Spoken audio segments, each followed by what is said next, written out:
Kasalukuyan ng tayong sa pag-asa. Si Bagyong Julian nga inaasahang lalakas pa bilang isang super typhoon sa loob ng 24 oras. Huli nga itong namataan ng pag-asa sa layong 155 kilometers west-southwest ng Itbayat, Batanes. Taglay ang lakas ng hangin na umaabot sa 175 kilometers per hour malapit sa gitna at pagbugso na umaabot sa 215 kilometers per hour, kumikilos pa westward sa bilis na 15 kilometers per hour.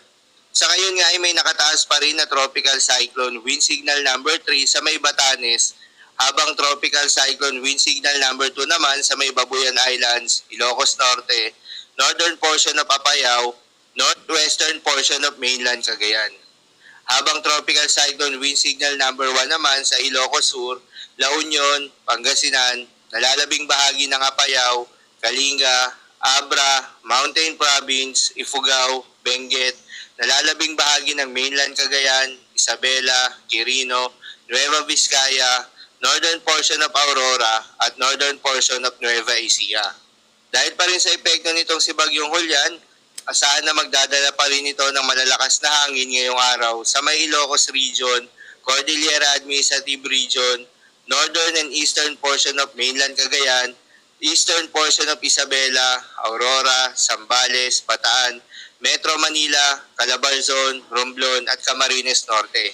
Pagsapit naman ng Miyerkules ay asahan pa rin na may pagbugso pa rin ng hangin sa Ilocos Norte, Ilocos Sur, Abra, Apayao, Batanes, Babuyan Islands, northern and eastern portion of mainland Cagayan at eastern portion of Isabela. Asahan din na magdadala si Bagyong Julian ng katamtaman hanggang sa malalakas na mga pagulan. Ngayong araw nga ay asahan yung intense to torrential rains sa Batanes, Babuyan Islands at Ilocos Norte. Heavy to intense rains naman sa mainland Cagayan, Apayao, Abra, Benguet at nalalabing bahagi ng Ilocos Region. Moderate to heavy rains naman sa nalalabing bahagi ng Cordillera Administrative Region. Pagsapit naman ng Miyerkules ay asahan pa rin yung heavy to intense rains sa Batanes at Babuyan Islands, habang moderate to heavy rains naman sa Ilocos Norte at Ilocos Sur. Pinapayuhan ng lahat ng ating mga kababayan na maapektuhan ng Bagyong Julian na mag-ingat sa posibleng banta ng pagbaha at pagguho ng lupa. Para naman sa magiging lakas at track nitong si Bagyong Julian, inaasahan na kikilos ito sa direksyon na west-northwestward ngayong umaga at magsisimulang mag-recurve patungo sa katubigan ng Timog Kanlurang Taiwan. Inaasahan itong bahagyang lalabas sa Philippine Area of Responsibility ngayong araw at magla-landfall sa southwestern Taiwan ngayong Miyerkules. Inaasahan itong daanan ng kalupaan ng Taiwan bago ito bumalik muli sa katubigan silangan ng Taiwan sa Miyerkules ng gabi o Huwebes. Pagkatapos nito ay inaasahang bibilis ang kilos nito sa direksyon ng northwestward patungong East China Sea. Inaasahan pa nga magpapatuloy ang paglakas ni Bagyong Julian at maging isang super typhoon sa susunod na 24 oras, ngunit posibleng nasa peak intensity na ito sa ngayon.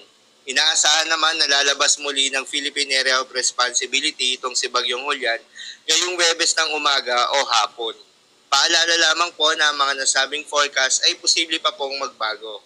Kaya naman patuloy lamang magantabay sa mga update na ating ilalabas at ng pag-asa. Para naman sa magiging lagay ng mga dagat baybayin, ayon sa pag-asa ay may nakataas pa rin na gale warning sa mga seaboards ng Batanes, Cagayan, kabilang na ang Babuyan Islands, Ilocos Norte at Ilocos Sur. Payo ng pag-asa ay huwag munang pumalaot yung mga kababayan nating mangingisda